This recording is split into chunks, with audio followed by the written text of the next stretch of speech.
Hello friends. तो basically आज हम जिस टॉपिक पर बात करने वाले हैं वो है कि किस तरीके से हम अपने स्पैम स्कोर का एनालिसिस कर सकते हैं अपनी वेबसाइट रैंकिंग के लिए। बेसिकली अगर आपकी वेबसाइट ई कॉमर्स है तो उसमें बहुत सारे पेजेस होते हैं जो जिसमें ऑन पेज फैक्टर्स होते हैं, ऑफ पेज फैक्टर्स होते हैं। और आपकी अगर शॉर्ट वेबसाइट है लाइक 5 to 10 पेजेस की वेबसाइट है तो उस केस में क्या होगा कि आपका ऑफ पेज स्ट्रॉन्ग होना चाहिए, ऑन पेज में इतना स्कोप नहीं होता है।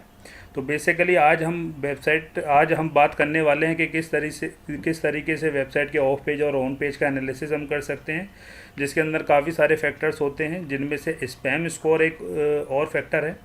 मैं सपोज़ एक कीवर्ड गूगल पर सर्च करता हूँ शूज़ ऑनलाइन, और आप देखेंगे बहुत सारे रिज़ल्ट मेरे सामने हैं। सबसे पहले है Myntra.com, Amazon.in, Bata.in और उसके बाद है Flipkart.com और उस तरीके से Coast.com। तो बेसिकली अब हम इसके ऊपर एनालिसिस करने वाले हैं। कुछ डाटा मैंने ऑलरेडी निकाला हुआ है, मैं आपके साथ वो डाटा शो करता हूँ जिस तरीके से ये वेबसाइट लिस्टेड है। अभी इस वीडियो ट्यूटोरियल में हम ये अज्यूम करने वाले हैं कि हम जिस वेबसाइट पे काम कर रहे हैं वो Amazon.in है। ये इस वीडियो के ट्यूटोरियल को समझाने के लिए इस यूआरएल को लिया गया है। हालांकि इस वेबसाइट की मार्केटिंग से हमारा कोई लेना देना नहीं है। तो बेसिकली सबसे पहले जो वेबसाइट रैंक कर रही है Myntra.com है। तो बेसिकली इसमें कुछ फैक्टर्स हैं जैसे यूआरएल रेटिंग, डोमेन रेटिंग। तो ये 100 के स्केल पे हैं। जो वेबसाइट का क्लोज टू 100 होता है यूआरएल रेटिंग और डोमेन रेटिंग, वो उतनी ही अच्छी वेबसाइट्स होती हैं। ज़्यादा से ज़्यादा बैकलिंक बनाने चाहिए। आगे है कि बैकलिंक्स का नंबर मैंने निकाला हुआ है हर वेबसाइट का, फिर उसमें से डू फॉलो बैकलिंक्स कितने हैं उसका नंबर है। उसके बाद रेफरिंग डोमेन है। जिस तरीके से रेफरिंग डोमेन का मतलब हो गया कि पर्टिकुलर किसी वेबसाइट ने अगर बैकलिंक बनाए हुए हैं, सपोज़ मैंने एक सेम वेबसाइट के ही 4 पोस्ट पे अगर कमेंट कर दिया तो वो 4 की बजाय एक रेफरिंग डोमेन काउंट होगा, क्योंकि डोमेन तो एक है लेकिन उस पर जो 4 वेबसाइट पे बैकलिंक बनाया हुआ है वो सेम ही वेबसाइट का है। तो उस केस में रेफरिंग डोमेन मेरा एक काउंट होगा 4 की बजाय। तो मैंने इस वेबसाइट के लिए Myntra.com ने जिस पे भी काम किया है, उन्होंने जो बैकलिंक बनाए हैं टोटल वो 1130 बनाए हैं, लेकिन उसमें से जो डू फॉलो बैकलिंक बनाए वो सिर्फ बनाए 768, और उसमें भी जो रेफरिंग डोमेन है वो 200 है। फिर उसके बाद कुछ और फैक्टर्स हैं जैसे डोमेन अथॉरिटी है वो 69 है, इसका जो पेज अथॉरिटी है वो इस पर्टिकुलर पेज की जो अथॉरिटी है वो 47 है। इसके बाद आता है स्पैम स्कोर जो मोस्ट इंपॉर्टेंट है, वो सिर्फ 1% है Myntra.com का। जितने भी बैकलिंक्स इन्होंने बनाए वो बहुत क्वालिटी बैकलिंक बनाए हैं। फिर हम डोमेन की एज की बात करेंगे कि 13 साल 221 दिन पुराना है जिस टाइम पे वीडियो बन रही है 22 जुलाई 2020 को। हम एनालिसिस करने वाले हैं कि सपोज़ अगर मैं अमेज़ॉन के लिए काम करता हूं और उसके वेबसाइट एनालिसिस करता हूं कि इस पर्टिकुलर कीवर्ड पे शूज़ ऑनलाइन पे मेरे ये पेज रैंक कर रहे हैं, तो मैं क्यों मिंत्रा से ऊपर रैंक नहीं कर रहा हूं। तो उसका अब मुझे एनालिसिस करना है कि यार मैं देखूंगा कि मेरा जो यूआरएल रेटिंग है वो 40 है जो कि बेटर है मिंत्रा से, जबकि मिंत्रा का 38 है। उसके बाद मैं देखता हूँ मेरी डोमेन रेटिंग भी बहुत अच्छी है। डोमेन रेटिंग भी मेरी 78 के कंपैरिजन में 91 है, और मैंने बैकलिंक तो बहुत ज़्यादा बनाए हैं एज़ कम्पेयर टू Myntra.com। तो वो है 86,519। तो बेसिकली उसमें से जो मार्केटिंग टीम है अमेज़ॉन की उन्होंने 86 में से करीब करीब 85,000 बैकलिंक जो बनाए डू फॉलो बनाए। लेकिन आप यहाँ पर देखेंगे कि वो जो रेफरिंग डोमेन है उसमें मिंत्रा और अमेज़ॉन में ज़्यादा डिफरेंस नहीं है, वो 291 है, जबकि उसके कंपेयर में मिंत्रा के 200 हैं।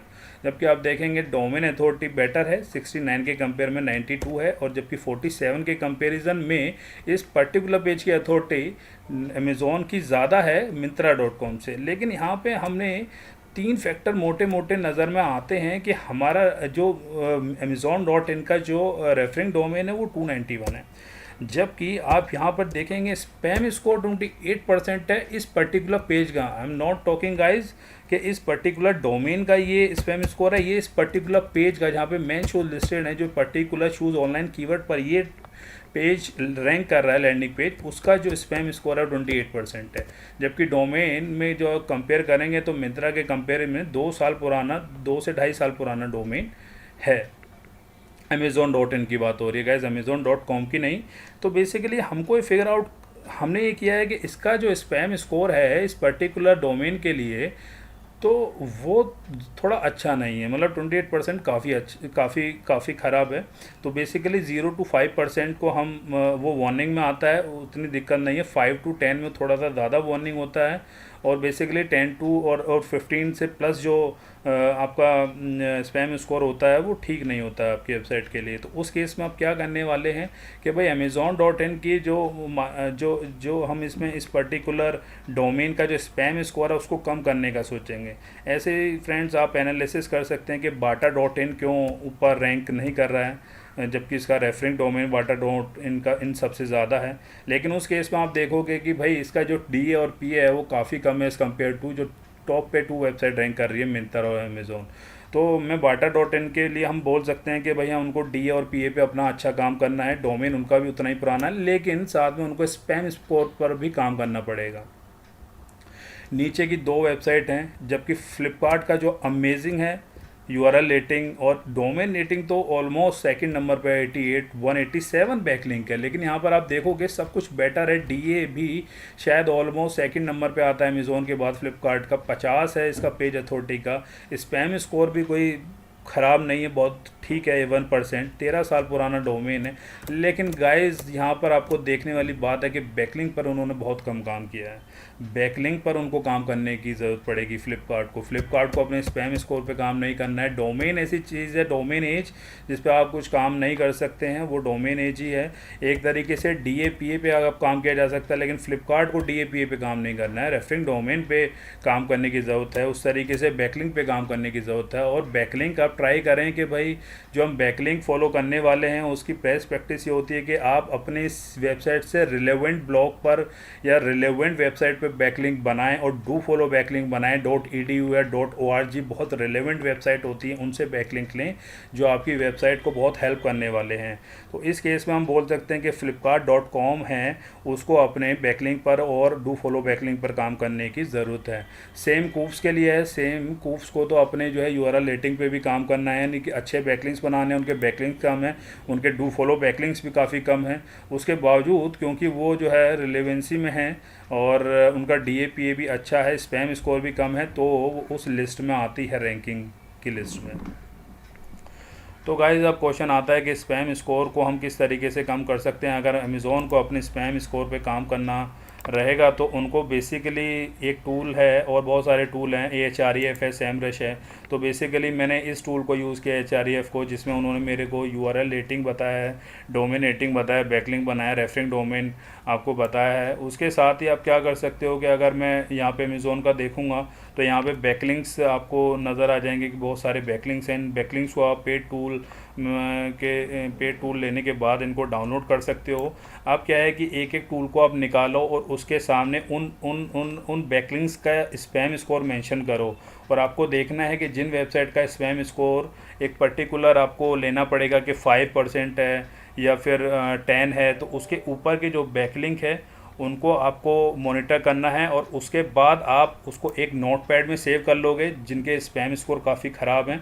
मैंने एग्जांपल के लिए एक ये टूल है, नोटपैड पे जितने भी URL हैं उनको मेंशन कर दिया और सेव कर दिया है। उसके बाद बेसिकली हर वेबसाइट का सर्च कंसोल होता है, उस सर्च कंसोल में आपको जाना है। मैंने ऑलरेडी लॉगिन किया हुआ है। आप सर्च कंसोल में अगर आप देखोगे तो डिस अबाउ लिंक पे क्लिक करोगे, गूगल पे जाना है और गूगल डिस अबाउ लिंक आपको टाइप करना है, और उसके बाद आप डायरेक्टली इस टूल पे आ जाओगे। डिस अबाउ लिंक पे क्लिक करोगे। इसमें क्या करना है, आपको ऑलरेडी मैंने ये सबमिट किया हुआ है, तो अगर आपको दोबारा से एक फ़ाइल अपलोड करनी है जो हमने डिस अबाउ की फ़ाइल बनाई हुई थी,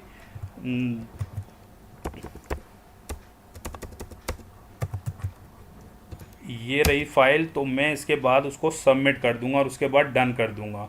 इतना सा काम है गाइज, मैं अभी नहीं कर रहा हूँ क्योंकि मैंने एग्जांपल के लिए आपको समझाया है।